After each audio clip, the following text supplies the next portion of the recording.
우리 함께 말씀을 나누겠습니다. 출애굽기 32장 1절에서부터 6절까지의 말씀입니다. 출애굽기 32장 1절에서부터 6절까지의 말씀인데요, 우리 천천히 한번 읽어보겠습니다. 시작.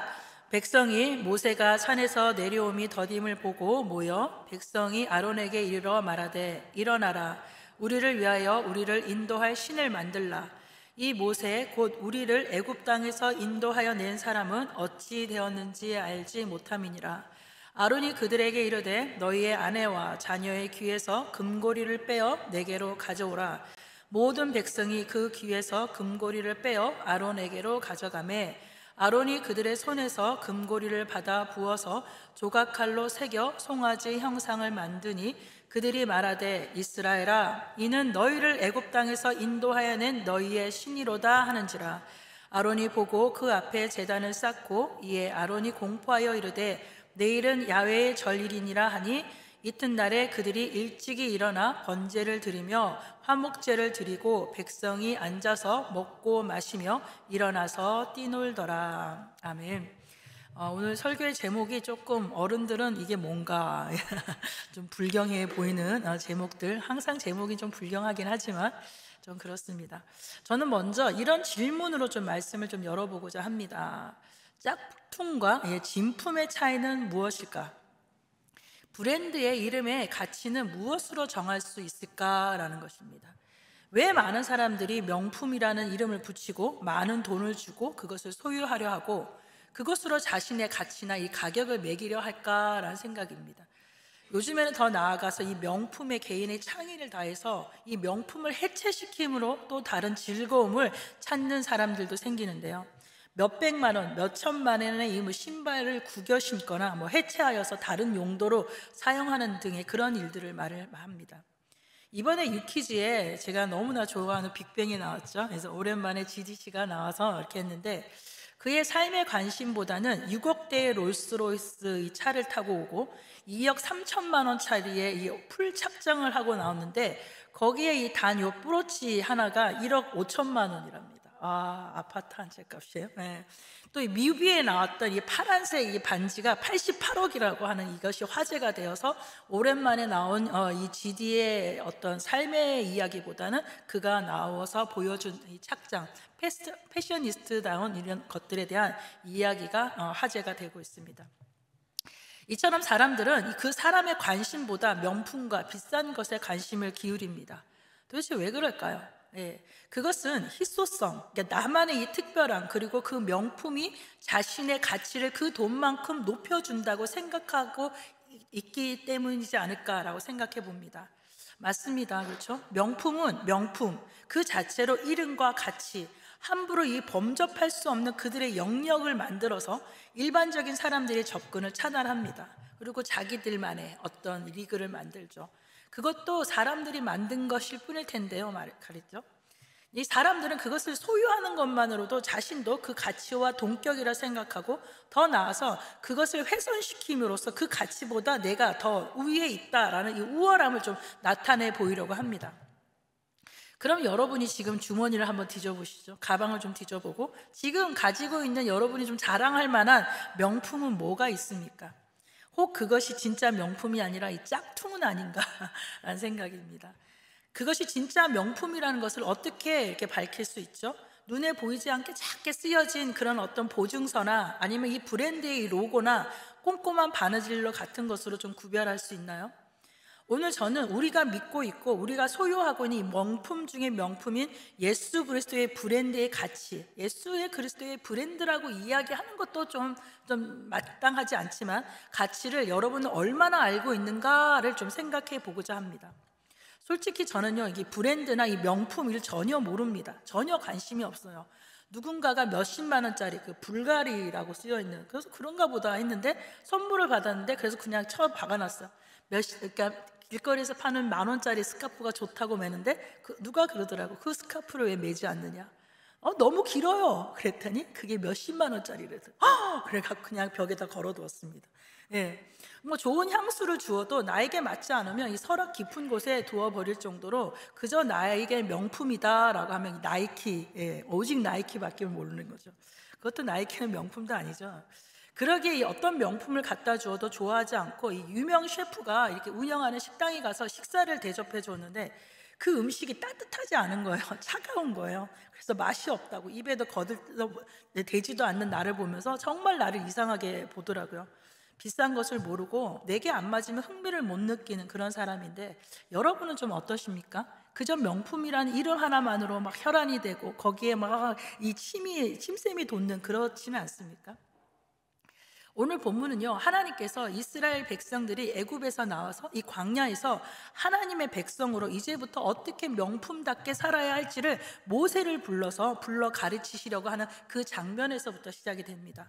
그런데 이 본문의 시작이 어디서부터 시작되냐면 더 거슬러 올라가서 출애굽기 24장 12절로부터 시작이 돼요. 그래서 여러분 성경을 좀 이렇게 말씀드리면 좀 펴고 찾아서 표시하고 하면 좀 성경이 재밌게 느껴져요. 입체적으로 느껴진다라는 거죠.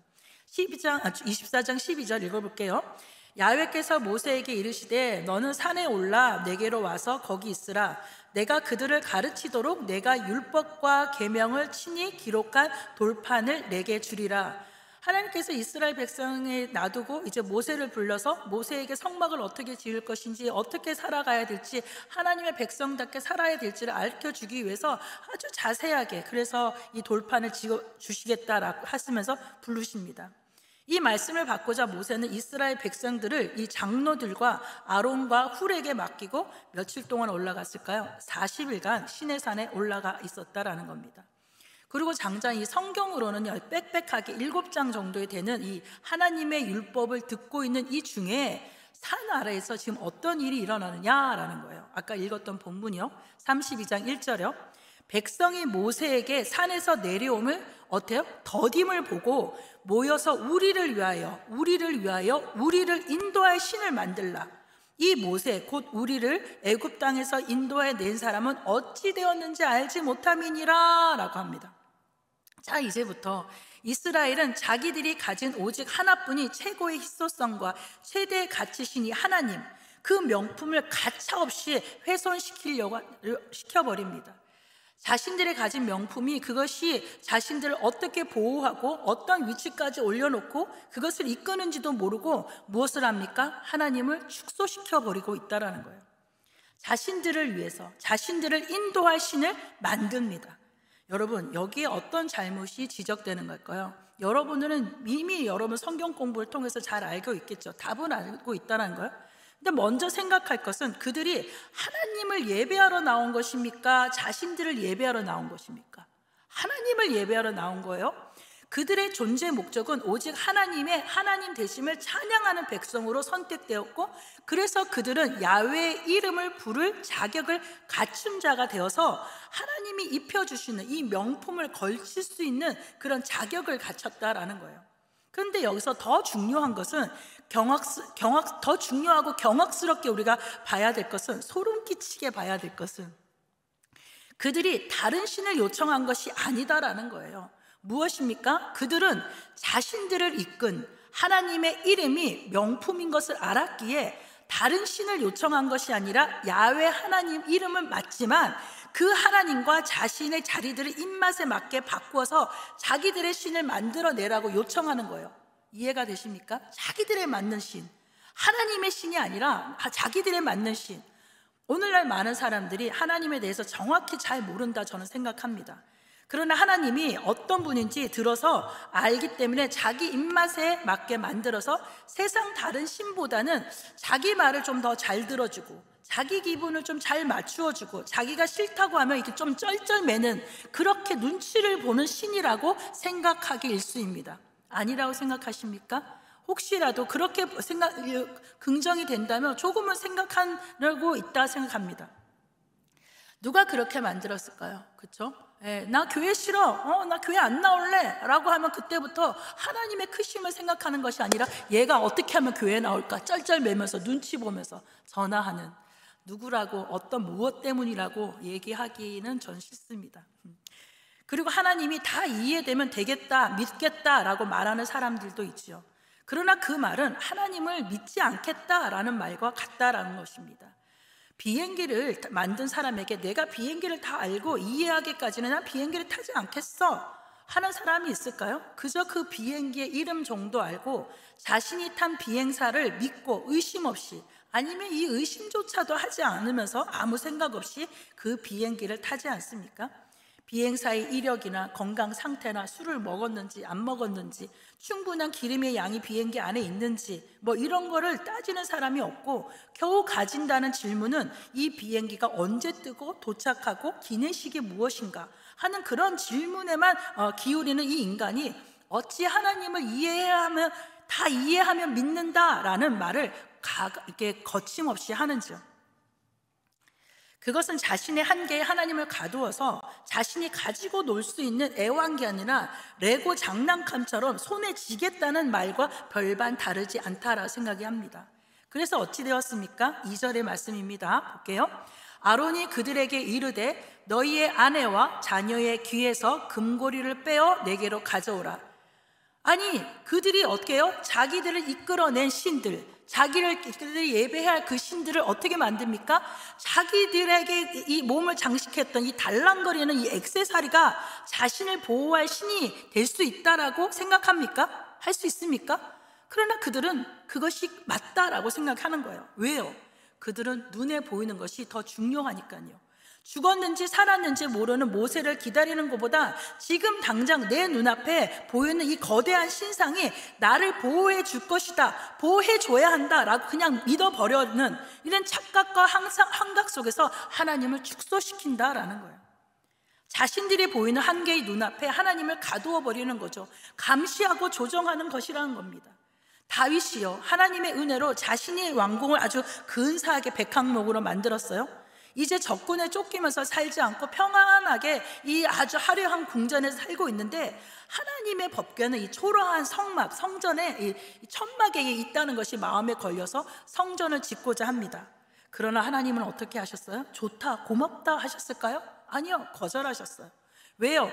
하나님은 사람의 손으로 지은 성전에 갇힐 분이 아니셨기 때문이라는 거예요. 저는 이 질문 자체가 잘못됐다 생각을 해요. 사람과 같이 땅에 지어진 집을 필요로 하시는 분이 아님에도 불구하고 하나님은 오히려 다윗에게 다윗의 집을 세워주겠다고 약속하시는 분이에요. 이 말도 안 되는 이 다윗의 생각과 이 하나님의 대답에서 하나님의 선의가 좀 너무나 지나치게 우리를 믿어주시고 있는 게 아닌가라는 생각이 들 때가 있습니다. 결국 인간의 죄성은요, 하나님을 가두고 말 것입니다. 하나님은 여기까지만이라고 이야기하는 한계를 지어버릴 인간이기 때문이랍니다. 여러분은 혹시 내가 믿는 하나님은 그런 일을 하시지 않아 라고 말하신 적은 없으신가요? 저는 곰곰이 생각하니까 자주 그런 말을 하는 적이 많습니다. 저는 어처구니 없는 이 신앙인들의 모습이나 아니면 이 신앙의 무식함, 너무나 감당할 수 없는 이 신앙의 무식함들을 좀 보면서 혀를 좀 끄끌 차면서 하나님은 그런 분이 아니셔, 도대체 하나님을 어떻게 믿고 있는 거야? 라고 하면서 나의 의를 드러내고 내가 하나님을 좀 더 안다라는 이 교만함으로 나 스스로 하나님을 규정하고 있었던 적이 많았었음을 회개합니다. 영국의 철학자 이블린 언더힐이라는 사람이 있어요. 우리가 충분히 이해할 만큼의 이 작은 신은 우리의 예배를 받을 만큼 큰 존재가 아니다 라는 말을 하였습니다. 요즘에 이 찬양팀 중에 예람 52라는 찬양팀이 있어요. 여러분들도 많이 좋아하시고 들으시죠? 그 중에 이 찬양팀이 이슈가 되었어요. 이게 뭐냐면 어떤 찬양곡 중에 거기에 BTS의 간주곡 버터인가? 버러라고 해야 되나? 라는 이 짧은 단막을 그 안에 삽입을 해서 불렀었어요. 그래서 이것으로부터 시작을 해서 난 혼자 걷지 않을 거예요 라는 이 찬양이 좀 이슈가 되었어요. 왜요? 이 찬양을 예배 중에 불러도 되느냐 아니냐라는 것이 논란이 생겼습니다. 혹시 들어보신 적 있으세요? 난 요즘에 아주 굉장히 핫하고 유행하는 그런 찬양이에요. 그리고 저도 아이들에게 요번에 헌금송을 그렇게 이걸로 해보자 라고 할 정도로 너무 좋더라고요. 근데 이 많은 곳에서 다양한 답이 나왔는데요, 이 찬양이라는 것이 무엇이냐? 시편 118편 14절에 이렇게 보면 하나님께 감사와 기쁨의 감정을 표현하는 행위로 하나님으로부터 시작되는 것이에요. 오늘 우리 목사님께서 인도하시는 그 찬양에는 오직 하나님의 크심과 하나님의 광대하심과 하나님의 위엄들을 나타내는 찬양들로 선곡을 하셔서 불러주셨어요. 이게 내가 어떤 설교를 하려는지 알고 지금 이렇게 부르셨을까? 라는 생각도 하면서 그 크신 하나님을 생각해 봤는데, 이 시대가 좀 변화해서 요즘은 인간 개인의 위로나 슬픔, 그저 차가운 세상에 이 얼어붙은 손을 좀 다독이면서 울지 마, 괜찮아, 내가 너의 친구가 되어주고 난 너를 떠나지 않아 라고 말하는 이 우리 삶을 공감하시는 하나님으로, 그 예수님으로만 바라보게 하는 찬양이 참 많아졌다라는 거예요. 저는 이 찬양이 잘못되었다라고 얘기하는 것이 아니라 우리의 찬양의 목적을 제대로 알고는 있어야 한다라고 말하는 거예요. 혼자 걷지 않을 거예요 라는 찬양에 하나님이라는 단어가 없다고 하나님을 떠올리지 않겠습니까? 예, 하나님을 믿지 않는 사람들이 이 찬양을 듣고 굉장히 위로를 많이 받았다고 밑에 댓글이 써 있어요. 그러나 그들이 받는 위로는 하나님의 위로는 아닌 것이 좀 씁쓸하지만, 그래서 이 찬양은 예배 중에는 교제 찬양으로도 불려도 그렇게 큰 문제는 아니다라는 생각이 들어요. 그 찬양 속에 하늘을 바라봐, 그 하늘을 바라보는 그 자체는 하나님이라는 것을 우리는 다 알고 있기 때문입니다. 하지만 여러분은 기억하십시오. 하나님의 크심, 하나님의 그 하나님 되심을 우리는 발견해야 되고, 그 하나님을 잊어서는 안 된다는 것이 가장 중요한 것인데, 그것을 잊어버리면 어떻게 될까요? 4절의 말씀입니다. 아론이 그들의 손에서 금고리를 받아 부어서 조각칼로 새겨 송아지 형상을 만드니 그들이 말하되, 이스라엘아, 이는 너희를 애굽 땅에서 인도하여 낸 너희의 신이로다 하는지라. 하나님의 자리와 나의 자리가 바뀌어 버린다는 것이에요. 기다리는 모세는 보이지 않고 그들의 두려움은 극으로 치닫고 그들은 예배해야 하는 자리가 필요했다라는 거예요. 자기들이 뭔가라도 해야만 이 불안감이 해소될 것이라고 생각했기 때문에 그럴 수 있다라 생각해요. 그러나 문제는 그 대상이 어떤 예배인지 상관없이 그 예배의 형식 그 자체, 나의 만족, 나의 두려움을 시켜주는 그런 예배만이 드려지는 것이 그들에겐 중요했다라는 거예요. 내가 하나님을 어떻게 인식하고 나에게 경배받으시는 하나님이 어떤 일을 하시고 그분의 영광이 얼마나 이 위대한지에 대한 것은 관심이 없고, 그저 내가 드려야 할 예배가 중요했던, 내가 주인공이 되고 내 불안하고 이 찝찝한 기분을 잠재워줄 그런 예배, 그들은 결국 이 자신들이 조각하고 짜집기 하여서 만들어낸 신을 하나님이라고 주장합니다. 이것이 너희를 애굽 땅에서 인도하여 낸 너희의 신이로다. 신의 존재를 의심하라, 인간의 능력을 주목하라 라고 표제가 되어 있는 이 리차드 도킨스의 이 만들어진 신이라는 책이 있습니다. 제가 이 책을 왜 샀는지 잘 모르겠어요. 떡하니 붙어 있더라고요. 그 책의 처음에는 이 신에 대한 부정은 도덕적 타락이 아니라 인간 본연의 가치인 이 진정한 사랑을 찾는 일이다. 신이 없어도 인간은 충분히 열정적이고 영적일 수 있다라고 주장하는 그는 이 책을 통해서 이제껏 신의 이름 뒤에 가려진 인간의 이 참모습을 제시하고 나아가도록 독자로 하여금 인간에 대한 새로운 믿음을 갖도록 이끈다라는 이 추천서가 기록되어 있어요. 저는 이분보다 똑똑하거나 세상의 모든 지식을 섭렵하지는 않았지만 이 출애굽기 이 한 말씀으로도 이 책의 출발이 어디에서부터 출발했는지, 그리고 그 시작의 단과 끝이 어디인지가 보였다라는 거예요. 그리고 오히려 그들이 이 시작을 다르게 하면서도 불구하고 믿는 자들과 같이 출발했다라고 하면서 어거지로 지금 믿는 자들을 끌어당겨서 이 영적인 것들을 대조시켜서 설명하고 있는 이 내용들이 있습니다. 다윗이요, 이 아들 솔로몬이 죽고 그의 아들 르호보암이 솔로몬의 압제보다 더 큰 악행을 저지르면서 이스라엘 백성들은 더 참지 못하고 도망을 칩니다. 그래서 이스라엘이 분열되죠. 남유다와 북이스라엘로 분열됩니다. 그리고 이 쫓겨난 여로보암을 지도자로 삼아서 에브라임 산지에 이 세겜을 건축하고 분우회를 건축해서 임시 수도로 삼는 일이 있습니다. 하지만 이 백성들의 요청에 의해서 여로보암은 왕이 되었지만 이 성골이 아닌 그는 그의 마음에 이 종교적 불안으로 이스라엘 백성이 이 르호보암을 피해서 지금 임시적으로 자기를 왕으로 삼았지만 결국 남유다에 있는 이 예루살렘 성전으로 돌아가서 예배드리기 위해서 자기를 죽일 것이다 라는 이 두려움에 갇히게 됩니다.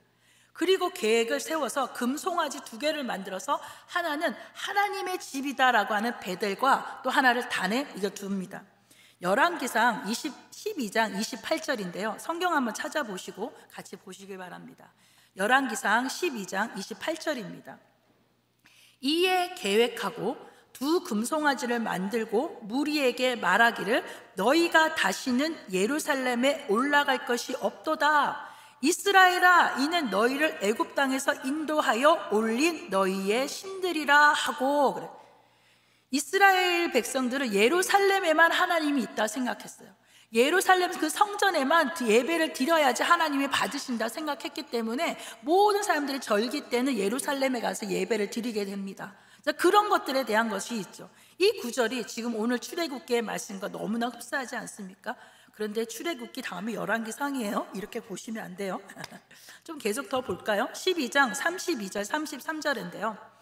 여덟째 달 곧 그 달 15째 날로 절기를 정하여 유다의 절기와 비슷하게 하고 제단에 올라가되 베델에서 그와 같이 행하여 그가 만든 송아지에게 제사를 드렸으며 그가 지은 산당의 제사장을 베델에서 세웠더라.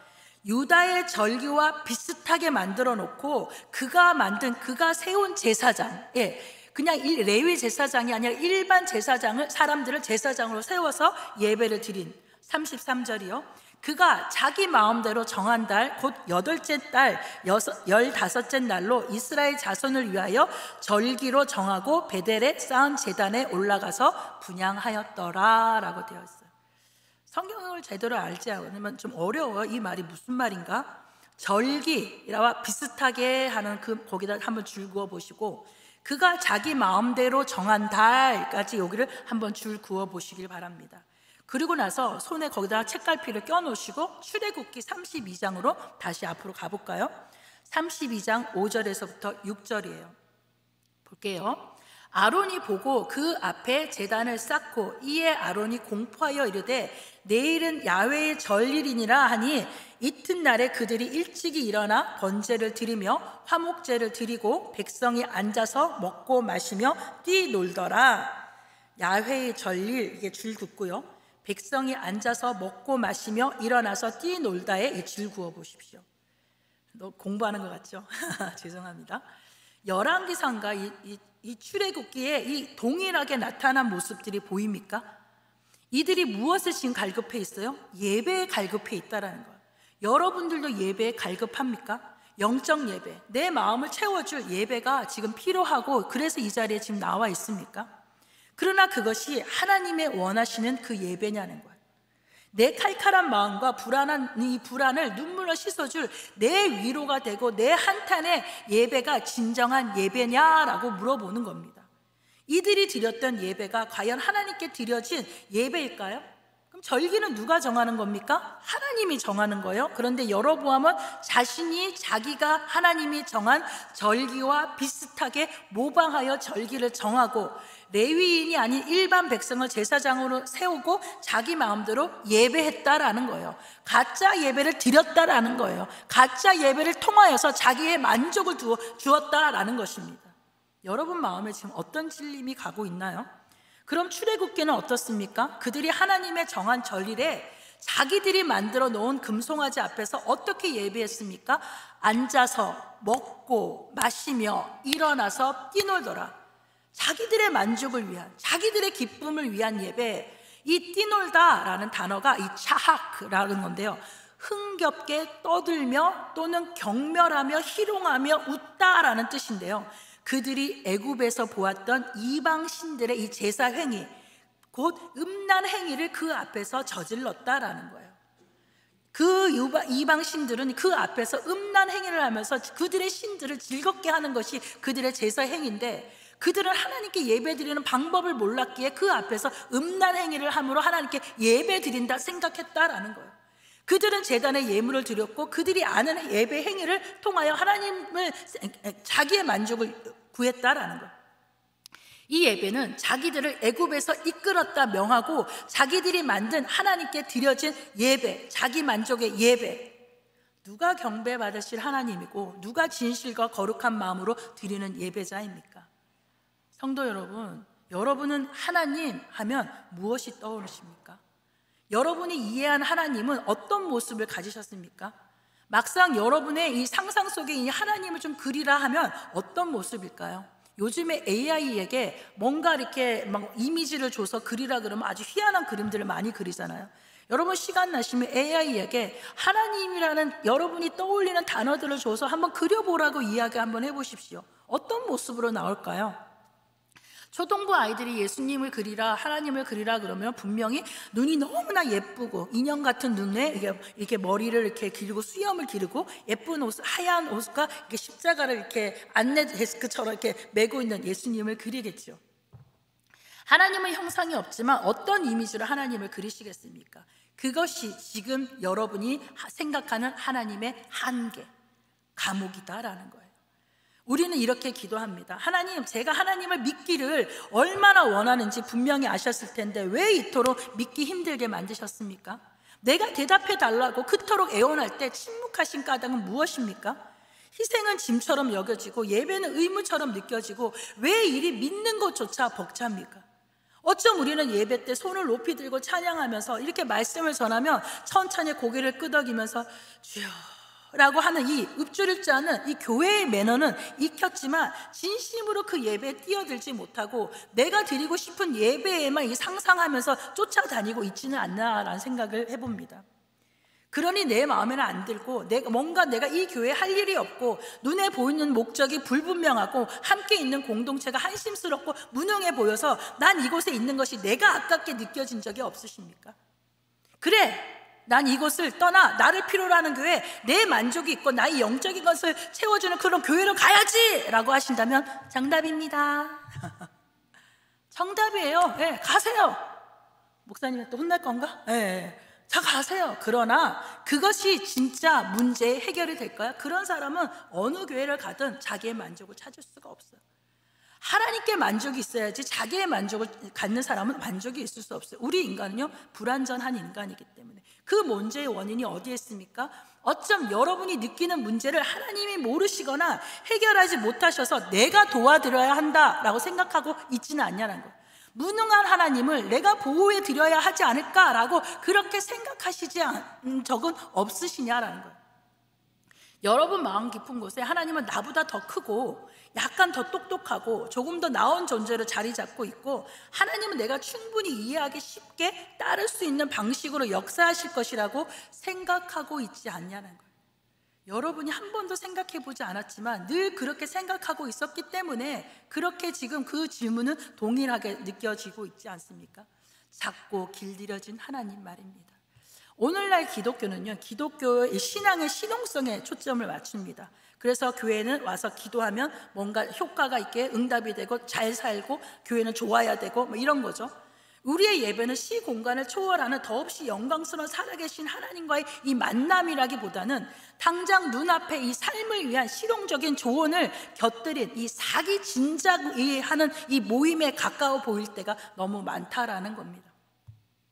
하나님을 피상적으로 바라보는 시각이 이 평안할 때는 별 문제가 없어 보이지만 심각한 의문이나 극심한 고난이 꼬리를 무는 시기에는 그 부족함을 여실히 드러내 보이게 된다라는 거예요. 우리가 쉽게 이해하고 설명하고 예측할 수 있고 심지어 통제까지도 가능한 하나님, 특별히 부담스러운 주문을 하지 않아서 이 친구에게도 소개하기도 별로 거북하지 않은 하나님, 우리의 인생의 의미와 목적을 찾도록 열심히 우리의 목적을 찾아주시는, 현미경 들어오면서 어디가 더 좋은 길이 있을까라고 찾아주시는 그 하나님, 누구에게든 한번 만나보라고 쉽게 권할 수 있는 그 하나님이라면 결국 그 하나님은 우리의 믿음을 지탱해 줄 수 없다라는 거예요. 생각하셔야 합니다. 그런 하나님께 누가 헌신하고 예배할 마음이 있을 수 있을까요? 그런 하나님은 너무나 작을 뿐이고 우리가 보호하고 우리 손을 거치지 않으면 한 발자국도 움직일 수 없다라는 것을 알아야 된다는 거예요. 자기들이 달랑거리는 이 귀고리로 만드는 그 신상은 자기들이 움직여야 된다는 거예요. 자기들이 수레 끌고 움직여야지 그 신이 움직일 수 있다라는 거예요. 그 액세서리의 하나님. 게다가 하나님을 너무 작게 본 탓에 우리가 그분께 지은 내 죄가 얼마나 악하며 그분이 나를 구원하신 일이 얼마나 큰 자비인지 제대로 깨달을 수 없다라는 거예요. 물론이요, 우리가 은혜를 필요로 하는 죄인이라는 고백은 하지요. 하지만 이 자비의 절실함을 마음 깊이 통감하는 사람이 도대체 몇 사람이나 될까요? 내가 지옥에 가야 할 만큼 최악이라고 생각하지 않기 때문에 이 지옥이라는 개념이 어쩜 여러분에게 기분 나쁘게 들려지지 않습니까? 나 정도가 지옥 간다면 다른 사람은 어쩌란 말인가 뭐 이렇게 생각하게 되겠죠. 그럼 제가 여러분에게 하나의 진리의 말씀을 좀 드려보겠습니다. 자막을 한번 띄워볼까요? 성경의 진리를 의심하는 건 마음이 타락했다는 증거입니다. 그런 사람은 그리스도인이 아닙니다. 어때요? 공감하십니까? 고개가 가끔? 여러분 서로 쳐다보세요. 저 말이 맞냐? 안 맞냐? 우리 간사님 맞나요? 맞나요? 큰일 났네. 맞다. 여러분 지옥 갑니다. 의심 가지면 지옥 가요? 하지만 아니라는 거예요. 농담이에요. 농담.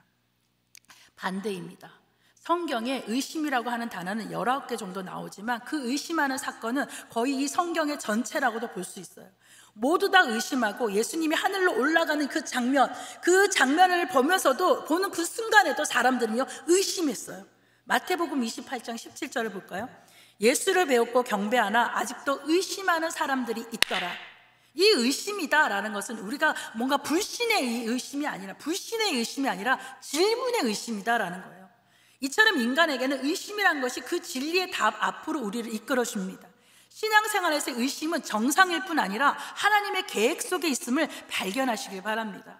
19세기 영국의 설교자 이 찰스 스펠저는 교인들에게 의심은 위로 들려서 앞으로든 뒤로든 내디딜 준비를 하고 있는 발과 같다라고 했습니다.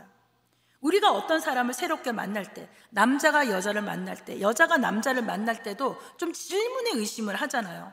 어디 사세요? 뭔가 취미는 뭐예요? 뭐 직장은 뭐예요? 뭘 좋아하세요? 계속적으로 질문의 의심들을 합니다. 그러면서 그냥 의심에 끝나려는 것이 아니라 그것을 관계를 맺고자 알고자 하는 그 첫 단계라는 거예요.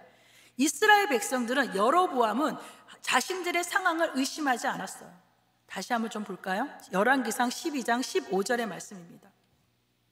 왕이 이같이 백성의 말을 듣지 아니하였으니 이 일은 야훼께로 말미암아 난 것이라. 지금 이 여로보암이 겪는 일은 야훼께로부터 난 것이에요. 그냥 일어난 것이 아니에요. 야훼께서 전에 실로 사람 아이야로 느밧의 아들 여로보암에게 하신 말씀을 이루게 하심이더라. 이 모든 일의 시작이 하나님으로 시작되었지만 여로보암은 의심하지 않았고 오히려 그 의심을 불안으로 만들어서 그것을 잠재우기 위해서 자기의 계획을 세워서 거기에 몰입하고 있었다라는 거예요. 우리의 예배도 그렇지 않습니까? 약국에 가서 이 증세를 말해서 정확한 진단을 받는 것이 아니라 내 몸이 감기가 있고 으실으실 나고 연고가 있으면 가서 이 약 주세요 저 약 주세요 그러잖아요. 그래서 약간 심통맞은 약사를 만나면 도대체 어디가 아픈데요? 물어보기도 합니다. 그러나 우리는 우리의 증세를 얘기하지 않고 판코레이 주세요, 쌍화탕 주세요 이렇게 얘기하잖아요. 그래서 우리는 의심하지 않아요. 그런 것처럼 우리는 하나님께 질문하지 않고 문제가 있을 때는 이럴 때는 이렇게 저럴 때는 저렇게 신앙의 상태를 진단하고 처방하고 이 영적의 무기력에 빠져서 더욱 증세를 악화시킵니다. 제가 예전에 여기 뒤쪽에 종기가 하나 났어요. 이게 조그만 줄 아는데 조그만 게 점점 커지는 거예요. 그래서 우리 어머니가 뭐라 그래요? 이명내 고약을 바르라는 거예요. 모르죠? 어르신들은 웃으시는데 여기다 이명내 고약을 떡하게 붙는 냄새도 고약한데 이게 일주일 동안인데 이게 여기서 이게 부풀어 갖고 이게 점점 커지면서 이게 나중에 두통까지 심해요. 그래서 결국 병원에 갔죠. 그랬더니 그 의사가 이거를 구멍을 뚫어서 심을 봐갖고 고놈을 빼는데 투덜투덜 이 고약이 사람 죽인다고 그러면서 투덜투덜 그러시는 거야. 이 머리에 붙어있는 고약을 띄느라고 죽는 줄 알았어요. 저는요 이 진단을 제대로 받지 않아 하고 누군가가 좋다 그러더라 그래서 붙였죠. 그리고 문제를 더 악화시키는 그런 일처럼 여러분이 하나님 앞에서 의심하지 않고 내린 처방이 정말 하나님의 방법이었냐는 거예요. 아니면 세상에 익숙한 방법을 가지고 잠깐의 기도로 그저 나의 서글픔을 눈물로 물티슈로 닦아주는 그 하나님으로 그래서 하소연 대상으로 여기고 여기까지 네 하나님 알겠어요 라고 하고 탈탈 털고 밖으로 나가서 나의 방법대로 문제를 해결하려고 하지는 않냐는 겁니다. 말씀을 정리합니다. 오늘 여러분은 하나님을 얼마나 하나님 되게 인정하고 계십니까? 내가 골라 믿던 이 신앙이 진짜 하나님께 다가가기 위해서 여러분은 여러분이 안전하다 여기는 이 배에서 뛰어내려야지 하나님을 만날 수 있다라는 거예요. 배에 뛰어내려서 내가 얼마나 급박한 상황이 있는지 죽을지 살지가 판단된다는 거예요. 내가 그냥 어기서기 하나님은 이 눈은 이따만하고 코는 이렇게 뾰족하고 귀는 이따만큼 열리고 머리 스타일이 이렇고 이러면서 내 나름대로의 하나님을 만들어 놓고 그 하나님을 믿고 간다면 그 하나님은 무능력할 수밖에 없다라는 거예요. 이 우주에 점도 안 되는 내가 그분의 사랑을 받고 있는 그 위대함을 우리는 깨달을 수 있어야 하고, 우리의 인생의 목적은 이 땅의 위로가 아니라 우리 삶의 목적은 그 지어진 목적이 온전한 하나님 나라의 영원한 생명을 얻어 그분을 찬양하는 이 구원이지 이 땅에서 머물고 멈추는 것이 아님을 알 때 우리의 삶과 목적과 가치와 위치가 달라질 수밖에 없다라는 거예요. 그것이 명품 인생이라는 겁니다. 짝퉁 인생도 아니고 내 마음대로 내 입맛대로 짜집게 해서 거의 겨우 버티고 살아가는 인생도 아닌, 세상 그 누구와도 비교할 수 없고 세상에 감당할 수 없는 이 독보적인 존재로 그 높은 부류의 사람들, 하늘나라의 이 사람들이 다 되는 그런 여러분들이 되시기를 예수님의 이름으로 축원드립니다. 좀 이해가 되셨을까요? 네. 제가 이 밤중에 너무 이 설교 주제가 안 잡혀서 정말 고민하다가 하나님께서 하나의 책을 보여주셔서 그 책으로 거의 2주일 동안 고민하면서 여러분의 말씀드리는데, 저희의 부족한 입술로 여러분에 전달되지 않을 수도 있지만 여러분은 하나님을 제대로 볼 수 있어야 된다는 거예요. 우리 한번 같이 찬양 드려볼까요? 오늘 이 설교는요, 바로 이 J.D. 그리어의 책 하나님의 하나님 되게라는 곳에서 나누어 보길 원했어요. 거기에 이런 말이 있습니다. 우리 한번 같이 좀 읽어볼까요? 우리가 갖고 다닐 수 있는 가공의 신을 원하는가?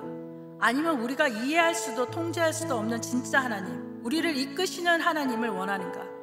우리 모두는 이 부분에서 선택을 내려야 한다.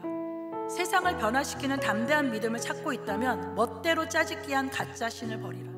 오직 하나님 앞에 자신을 낮춰 그분을 있는 그대로 받아들일 때만이 비로소 목숨을 바쳐 따를 만한 가치가 있는 하나님을 만날 수 있다라는 것입니다. 진정한 하나님을 만나며 나가시길 바랍니다.